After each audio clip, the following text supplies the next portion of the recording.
ఏపీలో ఇప్పటికప్పుడు ఎన్నికలు జరిగితే కూటమి ప్రభుత్వం అధికారాన్ని కోల్పోతుంది అని, ప్రజల్లో ప్రభుత్వంపై ఇప్పటికే తీవ్రమైనటువంటి వ్యతిరేకత నెలకొంది అని వైసీపీ సీనియర్ నేత, మాజీ మంత్రి ధర్మాన ప్రసాదరావు సంచలన వ్యాఖ్యలు చేశారు.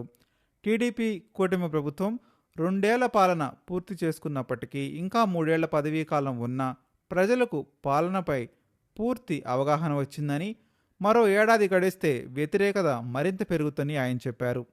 ఇప్పుడే ఎన్నికలు జరిగినా కూటమికి ఓటమి తప్పదని, మరో 3 సంవత్సరాల తర్వాత జరిగే సాధారణ ఎన్నికల్లో అయితే కూటమి అడ్రస్ కూడా లేకుండా గల్లంతవుతుందని అన్నారు.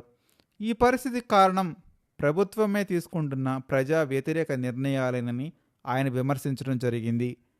శ్రీకాకుళం జిల్లాలో వైసీపీ నాయకుడిని అక్రమంగా అరెస్ట్ చేసి జైలుకు పంపిన నేపథ్యంలో ఆయన్ని పరామర్శించిన ధర్మాన ఇలాంటి అరెస్టులకు వైసీపీ నాయకులు, కార్యకర్తలు భయపడరని స్పష్టం చేశారు. ఒకరిని జైలుకు పంపితే ప్రజలంతా భయపడతారని ప్రభుత్వం భావించడం పొరపాటు. ప్రస్తుతం ప్రజలు బాధితులకు అండగా నిలుస్తున్నారు. అదే ప్రజాస్వామ్యం గొప్పతనం అని ఆయన అన్నారు.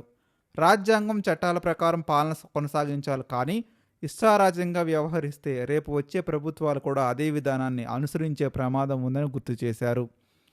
ఇలా ఆయన కూటమి ప్రభుత్వాన్ని గద్గద స్వరంతో హెచ్చరించారు.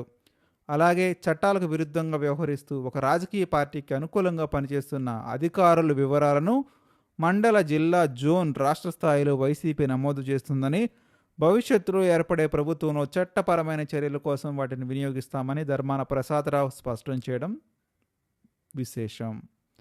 మీరు కూడా మీ అభిప్రాయాన్ని కామెంట్ చేయండి. మీరు కూడా ధర్మాన ప్రసాదరావు వాదన ఏకీభవిస్తారా?